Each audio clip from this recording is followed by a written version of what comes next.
भाई अगर मैं मर जाऊंगा ना तो तेरे को लेके मरूंगा, पहली बात वो। और समझिए, और मैं कितना मारा और कितना जिंदा हूं ना, तुम लोग दोनों एक टास्क के बाद आके अपना परख लेना, ठीक है? समझ में आया? कि जो गैर मुस्लिम अच्छे अमाल करते हैं वो क्यों नहीं जन्नत में जाएंगे? बहन, जन्नत में जाने के लिए 4 शराइत है। जब मैं मेरा 10th स्टैंडर्ड पास किया, मैं सेंट पीटर्स स्कूल से फारिग हूं। जब मैं ICSE में था 10वीं में, मेरे एग्जामिनेशन में 6 कंपल्सरी सब्जेक्ट्स थे। English, mathematics, science, geography, history, Hindi, 6 subjects compulsory. 6 subjects में पास होना कंपल्सरी है। इसी तरीके से इंसान को जन्नत में जाने के लिए 4 शराइत है। यह लिखा है सूरह अल असर में, सूरा नंबर 103, आयत नंबर 1, 2, 3, जिसमें अल्लाह ताला फरमाते वल अस्र इन्नल इंसान लफी खुस्र इल्ला लज़ीना आमनू व अमिलुस सॉलिहाति व तवासौ बिल हक़्क़ि व तवासौ बिस सब्र। अल्लाह सुब्हानहू व तआला कसम खा रहे हैं वक्त की, असर की। बेशक इंसान खसारे में है।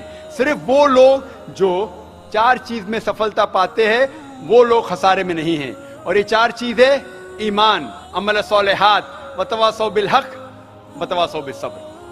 जिस तरीके से मुझे 10th स्टैंडर्ड पास करने के लिए 6 सब्जेक्ट्स में पास होना कंपलसरी है। मिसाल के तौर पे अगर मुझे mathematics, English, history, geography, science में 99% मार्क्स मिलते हैं, 99%, और हिंदी में सिर्फ मुझे 10% मिलते हैं, एंड पासिंग मार्क्स इज 40%। पास होने के लिए 40 मार्क्स की जरूरत है। अगर एक सब्जेक्ट में, हिंदी में, मुझे 10% मार्क्स मिलते हैं और बाकी 5 सब्जेक्ट में 99% मार्क्स मिलते हैं, क्या मैं 10th स्टैंडर्ड पास करूंगा कि नहीं? बहन, मैं आपसे पूछना चाहता हूं, क्या मैं 10th स्टैंडर्ड में सफलता पाऊंगा कि नहीं? एक सब्जेक्ट में 10%, बाकी 5 सब्जेक्ट्स में 99%, क्या मैं 10th स्टैंडर्ड पास करूंगा कि नहीं? नहीं। क्यों? क्योंकि मुझे हिंदी में 10% मार्क्स मिले, भले 99 मिले बाकी 5 सब्जेक्ट में, हिंदी में 10 फेल। उसी तरीके से जन्नत में जाने के लिए सूरह अल असर के हिसाब से 4 चीजें जरूरी है। ईमान, अमल सॉलिहात, नेक अमाल जो आप कह रहे, वतवासौ बिल हक, लोगों को हक की तरफ बुलाना, वतवासौ बिस्सब्र, लोगों को सब्र की तरफ बुलाना। 4 चीजें जरूरी है। एक भी चीज अगर इन चारों में से मिसिंग है, मौजूद नहीं है, अगर आप एक भी चीज में फेल होते हैं तो आप जन्नत में नहीं जा सकते। अगर आप कहते हैं कि आप अच्छे इंसान हैं, आमाल में आप बहुत अच्छे अमाल करते हैं, मान लो आपको 99 मार्क्स मिले अमाल में, 99, लेकिन ईमान में तो आप फेल है। आप ये नहीं मानते कि अल्लाह एक और मोहम्मद सल्लल्लाहु अलैहि वसल्लम आखिरी पैगंबर है, जो सारी मजहबी किताब में लिखा है, तो आप ईमान में फेल है। आप कितने भी नेक काम करो, 99% मिले, 100% मिले, बाकी 3 हिस्से में ईमान में लेकिन फेल हुए, तो आप जन्नत में नहीं जाएंगे। इसी तरीके से अगर कोई इंसान नाम का मुसलमान है, अच्छे अमाल नहीं करता है, नेक अमाल नहीं करता है, वतवासौ बिल हक, दावत नहीं देता है, लोग को हक के राह पे नहीं बुलाता है, या लोग को सबर की तरफ नहीं बुलाता है, सिर्फ नाम का मुसलमान है, मोहम्मद, सुल्तान, जाकिर, अब्दुल्ला, तो वो जन्नत में नहीं जाएगा। उसे जन्नत में जाने के लिए ईमान, अमल सॉलिहात, वतवासौ बिल हक, वतवासौ बिस सब्र, 4 चीज की जरूरत है। इसीलिए आप अमाल कितने भी अच्छे, अगर ईमान नहीं है कि अल्लाह एक है और अल्लाह के अलावा किसी की इबादत नहीं करना चाहिए, और ईमान नहीं है कि मोहम्मद सल्लल्लाहु अलैहि वसल्लम आखिरी पैगंबर है, तो आप जन्नत में कभी भी नहीं जाएंगे। बहन, क्या आप मेरे जवाब से सहमत है?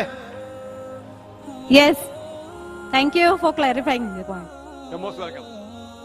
मेरा मन में बहुत दिन से कुछ सवाल है मेरा धर्म के प्रति, और जो स्वर्ग और नर्क के बारे में बार बार बोला जाता है, ये सचमुच क्या स्वर्ग और नर्क कहीं पर है? ये मैं जानना चाहता हूँ, या ये डर है जो इंसान को गलत काम करने से रोकता है।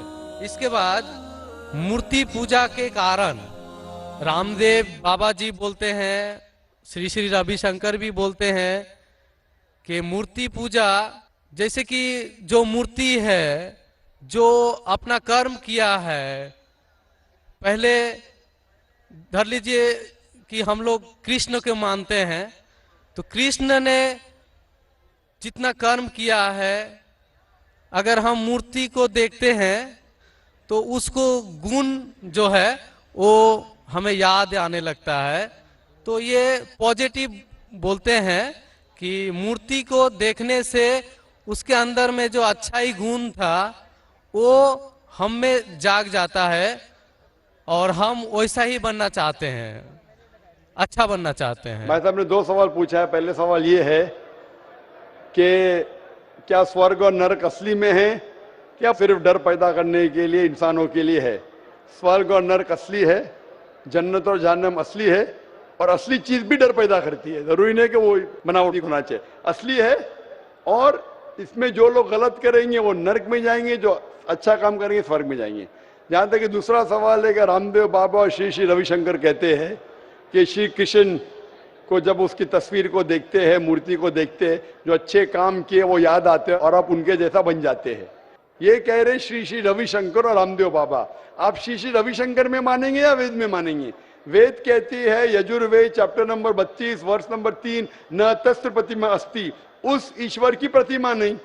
लिखा है शतशतर उपनिषद में चैप्टर नंबर 4 श्लोक नंबर 19, न तस्य प्रतिमा अस्ति, उस ईश्वर की कोई प्रतिमा नहीं, कोई अक्ष नहीं, कोई फोटोग्राफ नहीं, कोई पेंटिंग नहीं, कोई पिक्चर नहीं, कोई आइडल नहीं, कोई स्टैच्यू नहीं। तो आप श्री श्री रविशंकर की बात मानेंगे या वेद की बात मानेंगे? अगर आप श्री श्री रविशंकर की बात मानते हैं और वेद की बात को छोड़ देते हैं तो आप श्री रविशंकर के चेले बनते हैं, लेकिन वेद के नहीं। मैं भी अगर कुछ कुरान के खिलाफ बात करूं तो मुझे छोड़ दीजिए। मैं हमेशा कुरान का हवाला देता हूं। कुरान अल्लाह की किताब है, तो कुरान का हवाला देके कुरान की बात करता हूं तो मानो। अगर कुरान को मैं छोड़ दूंगा तो मेरी बात भी मत मानो। जो कुरान और सही हदीस के खिलाफ बात करता है, कितना भी बड़ा आलिम हो, उसकी बात मत मानो। उसी तरीके से मैं जो बात कर रहा हूं वेद की बात कर रहा हूं। तो अगर वेद की बात टकराती है श्री श्री रविशंकर से, रामदेव बाबा से, और मेरा डिबेट हो चुका है श्री श्री रविशंकर के साथ, मेरा डिबेट श्री श्री रविशंकर के साथ हो चुका है बैंगलोर के अंदर। और वो डिबेट देखिए आप, वो डिबेट का मौजू था concept of God in Hinduism and Islam in the light of the scriptures. Means धर्म की जितनी किताबें हैं उनकी रोशनी में खुदा का क्या तस्वुर है इस्लाम और हिंदुइज्म में।